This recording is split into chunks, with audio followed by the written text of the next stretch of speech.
My sister ruined my relationship because she couldn't stand seeing me happy in love. After sabotaging my romance, she watched the man she obsessed over fall for me instead, and it destroyed her perfect fantasy completely. My younger sister Mia has been using the same excuse since she turned 21. She can't have her one true love, so she's entitled to destroy everyone else's. And I don't mean that in the cute, she's still hung up on her ex kind of way. I mean it like if you're happy she'll find a way to make you miserable, then blame it on her tragic love story. The one true love, some guy named Ethan she met at a college party 4 years ago. They hooked up once. He never called, and somehow that became her origin story for being a piece of shit. It started with her best friend since kindergarten, Jess. One weekend, Mia stayed over at Jess's place. And by Monday, Jess's boyfriend was sending Mia good morning texts. When Jess found them together in her own bed, Mia actually said, "You don't understand what it's like to lose your soulmate." Jess never spoke to her again. Then came our cousin's engagement party. Mia showed up in a dress that cost more than my rent, got wine drunk, and cornered the groom in the bathroom. His exact words later, "She kept saying I reminded her of someone special." Thank God he pushed her off and told his fiancé immediately. But Mia, she cried to our parents about how seeing happy couples triggered her trauma. Mom bought her a spa weekend to help her heal. By the time I met Ryan, I knew the drill. I kept him away from family dinners, deleted Mia from my social media, and told him my sister was going through something and needed space. For 2 years, it worked. We got engaged last spring, small ceremony planned, nothing fancy, just us and close friends. I made one mistake, though. I mentioned it at Mom's birthday dinner. Mia's eyes lit up like Christmas came early. "I'm so happy for you," she said while hugging me. "When do I get to meet him?" A week later, Ryan showed me his phone laughing. "Your sister found me on Instagram with some fake account. Look at these messages." We read them together, mocking her desperation, and then he promised to block her. Well, 3 weeks before my wedding, I had the flu. Bad. Ryan was supposed to be at his brother's golf tournament for the day, but my friend lived near Mia's apartment complex and texted me to come over since I was already at my sister's. What she said, she'd seen Ryan's Tesla in the visitor spot. My chest went cold. I drove over, fever and all, and used the spare key Mia had given me for emergencies. I found them on her couch, her head in his lap, his hand in her hair, both half-dressed. She looked up at me with those fake tears already forming. "I'm so sorry," she whispered. "He just reminds me so much of Ethan," and I stormed out. He didn't even try to save what we had. That's when I decided she'd learn what losing really feels like. See, Ethan wasn't some mystery man who just vanished. We'd actually been following each other on Instagram for 3 years. We had mutual friends from college, the occasional like on each other's posts, but never really talked. He lived 3 hours away, worked as a physical therapist, and posted videos of his golden retriever. So I slipped into his DMs with a simple message. "Hey, this is weird, but my sister had a thing for you in college and just ruined my wedding. Want to help me ruin her life?" He responded in 12 minutes. "Mia, the girl who showed up at my mom's house I'm in." Turns out she'd driven to his hometown, introduced herself to Ethan's mother as if she were an old acquaintance telling a distorted story about how he was the love of her life, how they had been separated by circumstances. His poor mother believed it. She invited Mia for tea. They took selfies together and she even posted saying, "Reuniting with my dear future mother-in-law." Ethan sent me everything. Screenshots, videos, and even an audio of his mother saying, "She seems so sincere, dear. I'm sorry if I caused any problems."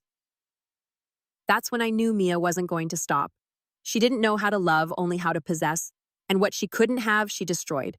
But this time, she didn't count on two things: that I was no longer that sister who let things slide, and that Ethan was willing to play the game. We planned every step. He would come visit me on the weekend of the family lunch. I hadn't spoken to Mia since I caught her with Ryan, but I knew she'd be there because it was my father's birthday, and no one ever missed the perfect family event. And me, I would show up with Ethan holding hands, laughing, acting exactly how she dreamed of acting with him. On Friday, I picked up Ethan at the bus station. He was even more handsome in person. Charismatic, funny, gentle, the kind of man who shines effortlessly. The kind of man Mia couldn't manipulate, and he knew it. In the car, we rehearsed our lines, coordinated our gestures, and on Saturday at 1 p.m., we parked in front of my parents' house. I walked in wearing a new dress, high heels, and a smile on my face. Ethan held my hand, as if we'd been a couple in love for years. Mia was in the living room laughing with my uncle when she saw us. Her laughter died in her throat. "Everyone," I announced as if it were the most natural thing in the world, "this is Ethan." The name hit her like lightning. She went white, then red, then forced herself to smile as if it were funny. Ethan, she said, forcing an awkward laugh. Wow, what a coincidence. He smiled politely. Hi, Mia. Good to see you again. That destroyed any control she still pretended to have. She stammered something, but I was already sitting down with him beside me, taking photos, posting stories. My every move was a blade to her vanity. During lunch, she tried to make conversation with him, reminisce about something from college that never actually existed. But Ethan made sure to look at me the whole time, call me love, put his arm around my shoulders. And every time he did that, Mia pressed her lips together as if she were swallowing glass shards. After the birthday toast, she finally couldn't take it. She locked herself in the bathroom. I followed her. I knocked on the door until she opened it. What do you want now? She asked with smeared makeup and a pleading look. Just came to see if you're okay, I replied with fake concern. After all, it must be hard to see a soulmate in your sister's arms, right? You're doing this just to hurt me. And you destroyed my engagement just because you couldn't stand to see me happy. So no, Mia. This here is justice. He was mine, she screamed, punching the wall. I saw him first. I felt it first. No, Mia, you saw him once and he never wanted you. You invented a love story in your head and used that as an excuse to be cruel to everyone around you. But now you're going to sit and watch him love me because unlike you, I didn't have to beg. She collapsed on the floor, crying loudly. Mom knocked on the door, asking if everything was okay. I opened it and walked out with my head held high. I went back to the living room and sat next to Ethan. He kissed my forehead and whispered, "She's going to lose it even more. Are you ready?" I smiled. I've never been more ready. The next day, the repercussions were already visible. Mom called me early asking for empathy. She said Mia had spent the entire night crying that she was fragile and that I should have avoided provoking her. Provoking? I asked, laughing humorlessly. You think showing up with my boyfriend at a family gathering is provoking? Or is it that Mia just can't stand to see anyone happy without her being the center of attention? She sighed on the other end of the line as if I were the problem. Honey, your sister has a sensitive heart. She gets attached easily. Sensitive? I interrupted. Mom, she slept with my fiancé. She destroyed my wedding, and you're worried about her feelings. I was feverish alone at home, and she was lying with him on the couch remembering Ethan. You're not going to flip this around. Look, let's talk another day. And she hung up. At that moment, I realized no one there was going to defend me. The whole family always treated Mia like a broken ornament, but they forget she also has claws. She always had them. Only now those claws were turned on herself. On Monday, Ethan was still in town. I decided to take him to brunch with some of my friends, those who knew everything Mia had been up to since high school. He was a showstopper, polite, gentle, charismatic, and completely devoted to me. The girls exchanged glances enchanted. Some even whispered things like, "This revenge is too beautiful." But the best part came in the afternoon. Ethan posted a photo of us on Instagram.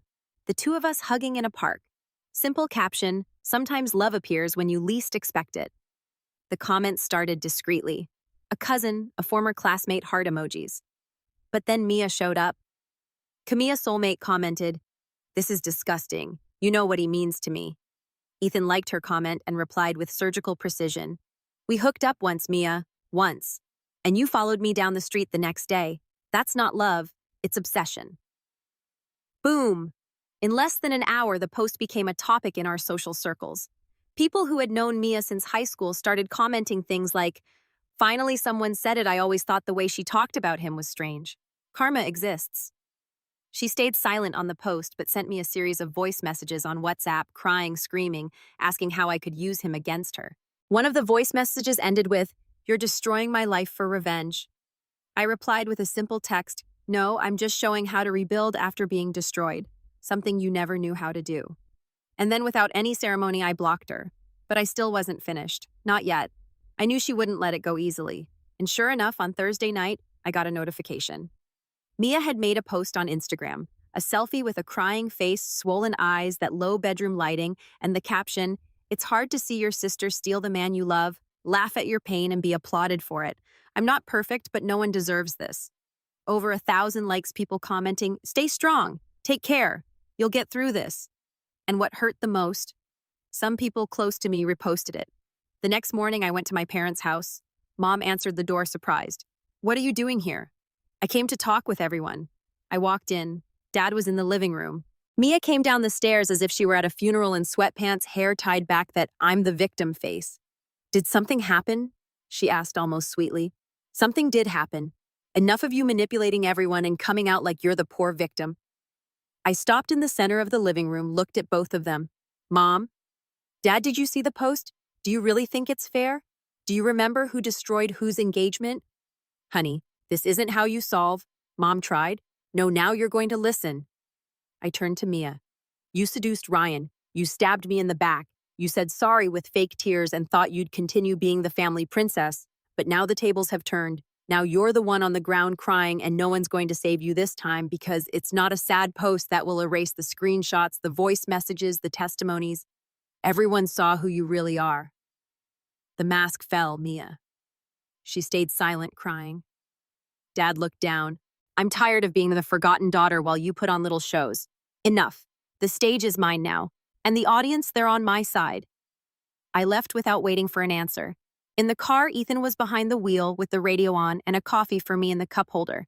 So he asked, how was it? It was beautiful, I replied. She finally saw that she has no control anymore. He smiled. You know what, getting revenge on her was more therapeutic than I imagined. Yeah, and you know what's better? What? Part 2 is still coming. Part 2 began with an invitation, the launch party for my friend Andre's new restaurant, a chef known around here with local influencer presence and lots of social media coverage. Mia, of course, was obsessed with this type of event. She always pretended to have a life she didn't, posted photos in store mirrors, pretending to own the clothes, ordered expensive food to take photos and return it through the back door. That was it. Appearances. But this time she wasn't on the list. I was, and so was Ethan. We arrived on the right foot, literally. The entrance photographer stopped us to take photos, and one of them appeared on a city events profile with the caption, Couple of the Moment. Melissa and Ethan steal the scene at the opening night. Mia saw that the next day, of course, posted on her stories, the classic indirect, some people need the spotlight to feel alive. I prefer depth. Depth from who? From someone who threw herself at my fiancé's lap 3 weeks before the wedding and was now crying on the internet because the guy she barely knew became my boyfriend. The following Saturday, another event, Amanda's wedding, our cousin. Mia had always been very close to Amanda. She probably expected her friend to neutralize the situation and ask me not to bring Ethan, but Amanda called me personally. Mel, please come and bring him. Everyone already knows what happened, and I don't have patience to pretend anymore with Mia. She needs to learn that the world doesn't revolve around her. Mia was there alone, dressed too tight, flawless makeup, plasticized smile, pretending she didn't see us when we walked in. Ethan hugged me by the waist, kissed my cheek from time to time, and all she could do was watch. But the scene that made the night worthwhile was during the bride and groom's dance. Amanda very discreetly called us to dance beside them. Ethan and I were there in the center, spinning slowly when Mia tried to approach. For the first time, she seemed disarmed. Ethan, can I talk to you? She asked with that look she thought was irresistible. He let go of my hand, looked at her, and said with complete calm, No, I'm busy loving your sister. Mia froze. I took a deep breath, looked at her, and added, And for the first time in years, I'm being truly loved. Something you never understood, because you only know how to confuse attention with love. She took 2 steps back with tears in her eyes and tripped over her own dress hem. No one laughed. It was worse. Everyone ignored her. That hurt more. She left the hall a few minutes later, and I kept dancing. For the first time in a long time, feeling like I was the one who had won. But my favorite part was still to come. A few weeks later, I was invited to participate in a podcast about overcoming and new beginnings. I didn't use names, but I told the story, the one about the narcissistic sister, the unfaithful fiancé, the calculated revenge, and of course, the unexpected love. The episode went viral. People from all over the country sending messages congratulating me, saying they identified with it. Mia listened. I know she did because the same day she sent a message to my DM. Do you really need to expose yourself like this just to get applause? And I replied without hesitation. It's not exposure, it's liberation. I lived years in your theater. Now the story is mine and so is the stage. She never replied. In the following days, I learned from third parties that Mia was becoming reclusive. Some brands she was trying to partner with cut contact. People started commenting about her obsession with Ethan. The reputation she fought so hard to build with filters and ready-made phrases began to crumble. And it wasn't me who brought it down. She sank herself. And I kept living. Ethan was no longer just a piece in my revenge. The truth is that in the middle of all that chaos, he became shelter. A shelter that came disguised as an ally, but today was a true companion. And every day that passed, I saw what Mia tried to destroy only made me stronger. And she, who always wanted to win through manipulation, now only had silence as company. The first time I realized I wasn't thinking about Ryan anymore was on an ordinary morning weeks after Amanda's wedding. We were in my apartment, the sun was gently shining through the window, and Ethan was in the kitchen shirtless making pancakes the way he had been doing since the first week he spent with me. And while he hummed softly a song from the 2000s doing ridiculous little dances that made me laugh, I realized Ryan was nothing more than a weak shadow in a dusty corner of my memory. It wasn't just revenge, not anymore. It was the way Ethan held my hand even when he didn't need to.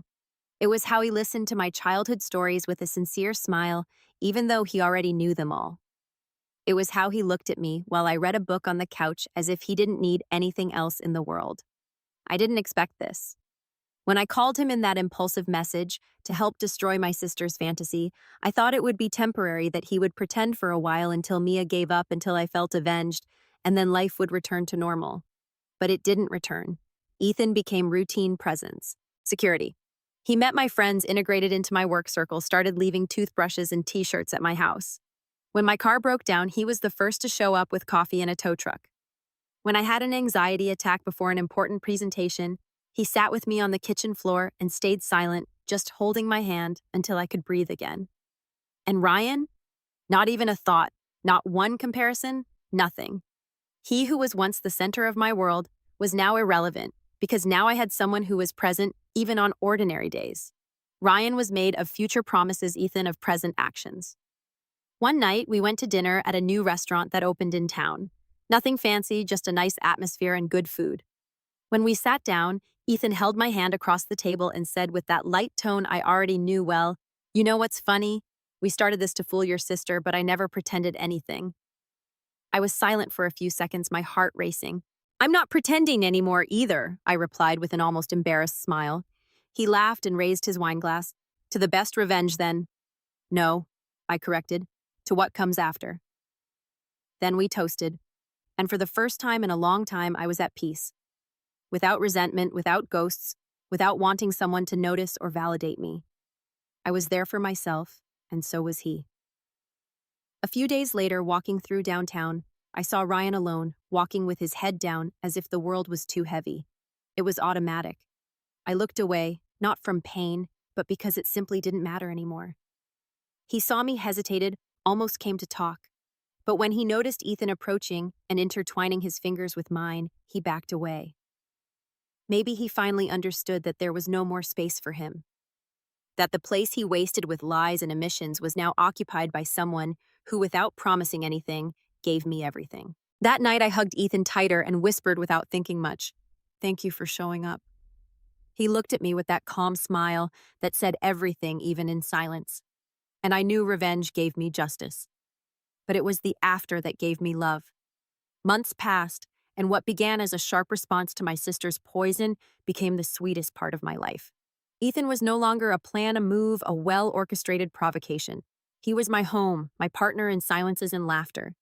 We slept together almost every night, sometimes at my house, sometimes at his, where the golden retriever insisted on sleeping between us like a guardian accomplice to this unlikely story.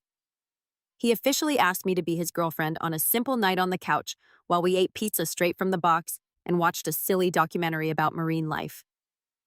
"Do you think it's too early for this?" he asked with the pizza box balanced on his lap and a smile at the corner of his mouth. "Or is it already too late? I think we've already been through worse phases than any couple together for 20 years. I replied, laughing. "It's just a title, but yes, I want to." And that's how it stayed. We didn't talk about Mia anymore. She disappeared from conversations, from social media, from messages. She blocked Ethan on everything. Even though he never sought contact, she told acquaintances that she would never forgive me, that I had stolen the love of her life just to rub in her face what she couldn't have. She didn't bother to admit that she destroyed my wedding before all of this. But you know what? I didn't care anymore. At first I thought I would care, that I would keep dwelling on the fact that she didn't acknowledge her own guilt, that I would beg for an apology that never came. But the truth is that the freedom I felt when I stopped wanting Mia's approval was the greatest gift that whole chaos gave me. She didn't forgive me. She didn't come to my birthday. She didn't respond to my mother's messages about Christmas. She stayed away, hurt, revolted in me. I moved on. I traveled with Ethan to the countryside, met his mother this time, officially helped paint the wall of the new clinic he opened, learned to deal with the messy dog, and little by little we built a routine that was light true, without masks, without games. There was a day when we were lying in the hammock just listening to the wind and the sound of birds when he said to me, "Do you still think all of this was just revenge?" I thought for a few seconds, and then I smiled, turning my face to him. Maybe it started that way, but it ended up being the best thing I ever did for myself. He kissed my forehead and we stayed in silence. Revenge became love. And ironically, that's what must have hurt Mia the most. She always wanted to be the center, the most beautiful, the most desired, the most worthy of attention. But it was off stage, away from the script she always tried to write, that I found what she spent her whole life pretending to have. I was never the family highlight. I was never the most loved. I was never the perfect sister. But I was the only one who knew how to transform pain into strength, rejection into freedom, and revenge into love. And that no one will ever take away from me. 6 months later, when I thought all the storms had passed, I received an unexpected call. It was Ryan. I didn't answer the first time or the second. On the third, Ethan was beside me and simply said, "Answer it. You need to close this cycle." "Hello?" I replied with the most neutral voice possible. "Melissa, it's me." His voice sounded tired, defeated. Can I talk to you in person?" I thought about hanging up, but Ethan was right. There was something that needed to be said. We arranged to meet at a neutral cafe far from any place that held our memories. When I arrived, he was already there. Disheveled hair, deep dark circles. He seemed to have aged years in just a few months. "Thank you for coming," he said without looking me in the eyes. "What do you want, Ryan?" He sighed deeply. "I wanted to apologize. Really. And explain." "Explain what?" "That you were holding hands with my sister 3 weeks before our wedding." "It wasn't like that," he murmured. She came to me when you were sick, said she needed to talk about something important about you, that there were things from your past I needed to know before marrying you." I felt a knot in my stomach. Typical Mia. And you believed her. She brought evidence, or at least things that seemed like evidence, said you had destroyed some girl's life in high school, that you were vindictive, manipulative. She showed old conversations taken out of context. He finally looked at me. I got confused, scared. "And that's why you went to bed with her?" "No." He shook his head desperately. "She said she had been in love with me since we met, that she just hadn't said anything because she respected you. That if I canceled the wedding, she would be there for me. I was drinking. I was confused with everything she had told me about you." "Ryan," I interrupted, "none of that justifies what you did." "I know."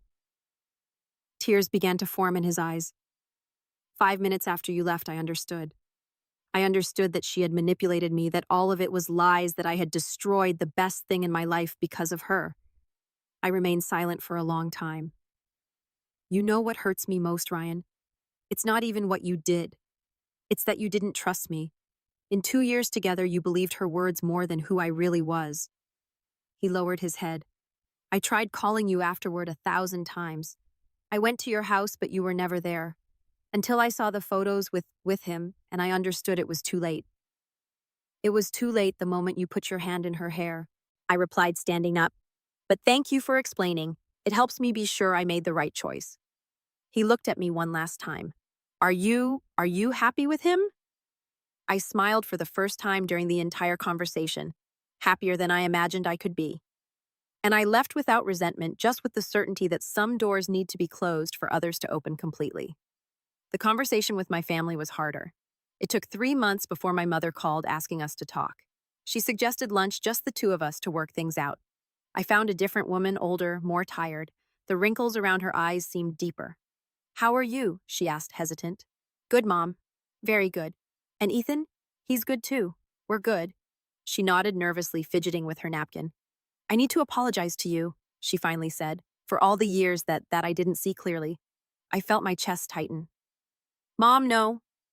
Let me talk. She looked me in the eyes for the first time. I always knew Mia was difficult, but I thought if I gave her more attention, if I protected her more, she would change. And in the process, I neglected you. I left you to deal with the consequences of her problems alone. Tears began to stream down my face. After you confronted us that day, I started putting the pieces together. The friends Mia lost, the boyfriends who disappeared, the stories that never added up. And I realized that you two told me very different versions of the same story, and I always chose to believe hers. Why? I asked, my voice choked. Because she cried louder. My mother admitted, her voice breaking. Because you always seemed stronger, more capable of taking care of yourself, and I confused strength with not needing support. We sat in silence for a few minutes. And now? I asked. How is Mia? She moved to another state. She's in therapy. Said she needs to start over away from all this. My mother hesitated. She asked me to tell you that. That she knows she was wrong, but that she can't apologize to you yet. And I can't forgive yet, I replied honestly. Maybe someday, but not now. I understand. She reached her hand across the table. Can I try to be a better mother to you? I held her hand. We can try to be a better family, but it will take time. She smiled with tears in her eyes. I have time. A few weeks later, my father showed up at my house, without warning, with a bouquet of flowers and the face of someone who didn't quite know what to say. Can I come in? He asked, timid. Of course, Dad. Ethan was in the kitchen and greeted my father politely before stepping away, giving us space to talk. I like him, my father said, straight to the point. Seems like a good man. He is. I came here because your mother said you two talked, and I realized I never apologized to you. My father was never one for many words, so this surprised me. I always knew Mia was problematic, he continued. But I thought it wasn't my problem, that it was women's business, that your mother would solve it. But in the end, you both suffered, and you especially. Dad, no, daughter, let me finish. He sat on the edge of the sofa. I failed as a father. I failed to protect you. I failed to educate her. And I failed to teach you both that sisters should support each other, not destroy each other. I felt a lump in my throat. Your mother told me about Ryan, about what she did to you. He shook his head. If it were me, I would never forgive, but you. You found a way to transform all that pain into something good, and I'm proud of that. I'm proud of you. They were the words I had waited my whole life to hear. Thank you, Dad. Do you think there's still time for me to be a better father? I smiled, even with my eyes welling up. There's always time. That night, I told Ethan everything. He listened in silence, just holding my hand. How do you feel? He asked when I finished. Free, I replied, surprised by my own response. For the first time, truly free. And about Mia, I thought for a moment. I hope she finds her peace away from me, but I hope she finds it. He smiled and kissed my forehead. You're incredible. You know that. We're incredible. I corrected us. And it was true, because in the end, it wasn't just about beating Mia or getting revenge on her. It was about learning that I deserved to be loved properly, defended, respected. It was about discovering that family isn't just who's born with you, but who chooses to stay by your side.